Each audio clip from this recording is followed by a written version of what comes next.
തൊഴിലുറപ്പ് തൊഴിലാളികളുടെ ദ്രോഹം അവസാനിപ്പിക്കുക. തൊഴിലുറപ്പ് തൊഴിലാളികളുടെ ദ്രോഹം അവസാനിപ്പിക്കുക.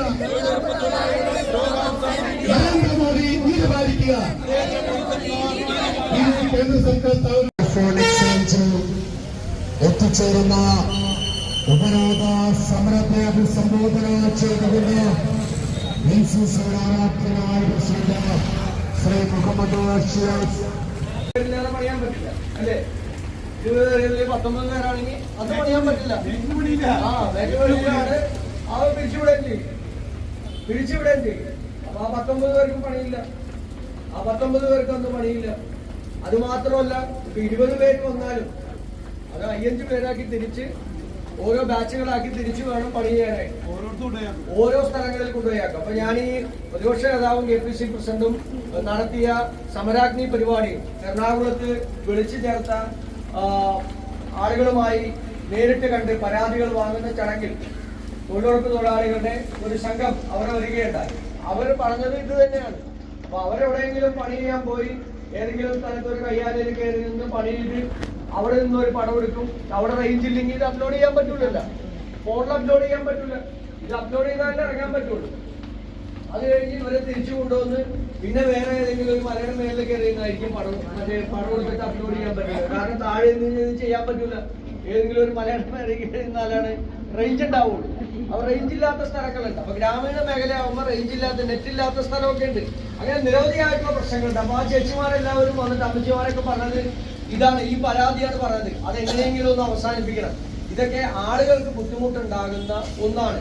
ഉദ്യോഗസ്ഥന്മാരും സർക്കാരിലെ ഉദ്യോഗസ്ഥന്മാരും പഞ്ചായത്തും ഇതെല്ലാം ശ്രദ്ധിക്കാനുള്ളപ്പോൾ ഇത്തരത്തിലുള്ള കാര്യങ്ങളെല്ലാം ചെയ്യുന്നത് അത് തൊഴിലെടുക്കുന്ന തൊഴിലാളികളെ സംബന്ധിച്ചിടത്തോളം ഏറ്റവും ബുദ്ധിമുട്ടുള്ള ഒരു കാര്യമാണ്. അപ്പോൾ ഓരോ 1-1.5-2 കിലോമീറ്ററിന് അപ്പുറത്താണ് പണിയുന്നുണ്ടെങ്കിൽ രാവിലെ കഴിഞ്ഞ് ഇത് കഴിഞ്ഞ് വീണ്ടും ഉച്ച കഴിഞ്ഞ് വീണ്ടും ഇവിടെ വന്ന് അപ്പൊ അതൊക്കെ ബുദ്ധിമുട്ടാണ്. അപ്പൊ അതെല്ലാം ലഘൂകരിക്കാനും നമ്മുടെ ഇത്തരത്തിലുള്ള സർക്കാരിന്റെ കടുംപിടുത്തം തൊഴിലാളികളെ സംബന്ധിച്ചിടത്തോളം അവർക്ക് ഇത് ഗുണകരമല്ലാത്ത അല്ലെങ്കിൽ അവർക്ക് ബുദ്ധിമുട്ടുണ്ടാകുന്ന ഒരു രീതിയിലേക്ക് ഇത് മാറുകയും ചെയ്യുന്നത് ഈ പണിയെടുക്കുന്ന തൊഴിലാളികളെ സംബന്ധിച്ചിടത്തോളം ഏറ്റവും ബുദ്ധിമുട്ടുള്ള കാര്യമാണ്.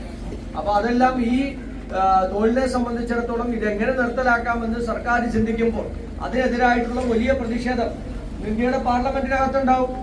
ഇന്ത്യയുടെ പാർലമെന്റ് കഴിഞ്ഞ ദിവസമാണ് തുടങ്ങിയത്. പുതിയ പ്രധാനമന്ത്രിയും മന്ത്രിമാരെല്ലാവരും വന്നു. അപ്പൊ പാർലമെന്റിനകത്ത് ഒരു പ്രമേയം, അടിയന്തര പ്രമേയം പോലും അവതരിപ്പിക്കാൻ കഴിയില്ല. കാരണം ആ നിയമമൊക്കെ എടുത്തു കളയുന്നു, ആ നിയമവും ചട്ടമൊക്കെ എടുത്തു കളയുന്നു. ഇതൊന്നും പറ്റില്ല എന്ന് പറയുന്നത്. അപ്പൊ അതായത് പ്രതിപക്ഷം ശക്തമായപ്പോൾ, പ്രതിപക്ഷം ഇത്തരത്തിലുള്ള കാര്യങ്ങൾ ഉന്നയിക്കുമെന്ന് കണ്ടപ്പോൾ BJPയും മോഡിയും അതൊന്നും ഉന്നയിക്കാൻ പാടില്ല, പ്രതിപക്ഷം നിശബ്ദമാകണം, അങ്ങനെ ഒന്നും പറയാൻ പാടില്ല എന്നൊക്കെ പറഞ്ഞാൽ അതൊക്കെ പള്ളി പോയി പറഞ്ഞാൽ മതി എന്ന് രാഹുൽ ഗാന്ധി വളരെ കൃത്യമായി പറഞ്ഞിട്ട് ഇതൊന്നും ഇവിടെ നടക്കാൻ പോകുന്നില്ല. പ്രതിപക്ഷത്തിന്റെ ശബ്ദം വളരെ കൃത്യമായി കേൾക്കും. ജനങ്ങളുടെ പ്രശ്നങ്ങൾക്ക് പരിഹാരമുണ്ടാകണം. അവരുടെ പ്രശ്നങ്ങൾ അവതരിപ്പിക്കുന്നത് ഈ രാജ്യത്തിന്റെ ഈ പാർലമെന്റിലാണ്. ജനങ്ങൾ തെരഞ്ഞെടുക്കപ്പെട്ട അംഗങ്ങൾ ഉള്ള ഏറ്റവും പ്രധാനമായിട്ടുള്ള നിയമങ്ങൾ ഉണ്ടാവുകയും നിയമങ്ങൾ ചർച്ച ചെയ്യപ്പെടുകയും ചെയ്യുന്ന സ്ഥലത്താണ് ഇത് ഏറ്റവും പ്രധാനപ്പെട്ട ചർച്ചകൾ നടക്കേണ്ടത്.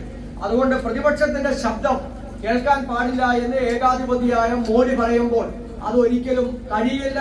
അത് രാജ്യത്തിന്റെ പാർലമെന്റിൽ മുഴങ്ങി തന്നെ കേൾക്കും എന്ന് രാജ്യത്തിന്റെ അഭിമാനമായി ഇന്ന് രാജ്യത്തെ പ്രതിപക്ഷ നേതാവ് ശ്രീ രാഹുൽ ഗാന്ധി പറയുമ്പോൾ ഈ പാവപ്പെട്ട ഈ തൊഴിലുറപ്പ് തൊഴിലാളികളായിട്ടുള്ള ആളുകൾക്ക് കൂടി ഏറ്റവും ആശ്വാസകരമാകുന്ന ഒന്നുകൂടിയാണ് രാജ്യത്തിന്റെ പ്രതിപക്ഷ പ്രവർത്തനം എന്നുകൂടി പറയാൻ ഞാൻ നിങ്ങളോട് ആഗ്രഹിക്കുന്നു.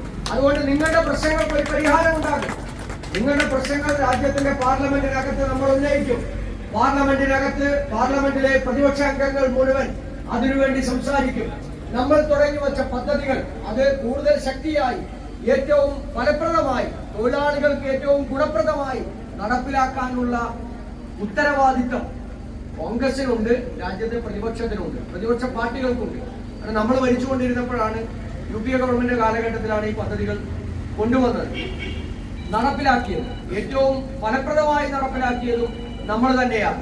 അപ്പൊ അതുകൊണ്ട് കഴിഞ്ഞ 10 വർഷക്കാലം നമ്മൾ അനുഭവിച്ച ദുരിതത്തിന് ഒരു പരിഹാരമുണ്ടാകാൻ കഴിയാവുന്ന രീതിയിലേക്ക് ഇത്തരത്തിൽ തൊഴിലാളികളെ ഈ ഓരോ ദിവസത്തെയും തൊഴിലുറപ്പ് തൊഴിലാളികളുടെ പ്രവർത്തനങ്ങളിൽ സാങ്കേതികമായി ഉണ്ടാകുന്ന പ്രയാസങ്ങളും ബുദ്ധിമുട്ടുകളും മാറ്റുവാനും അതിനപ്പുറത്ത് നിങ്ങൾക്ക് സഹായകരമായ രീതിയിൽ നിങ്ങളുടെ പ്രവർത്തനങ്ങളുമായി മുന്നോട്ട് പോകാനും കഴിയാവുന്ന രീതിയിലേക്ക് നമുക്കിത് മാറ്റിയെടുക്കാൻ വേണ്ടിയിട്ട്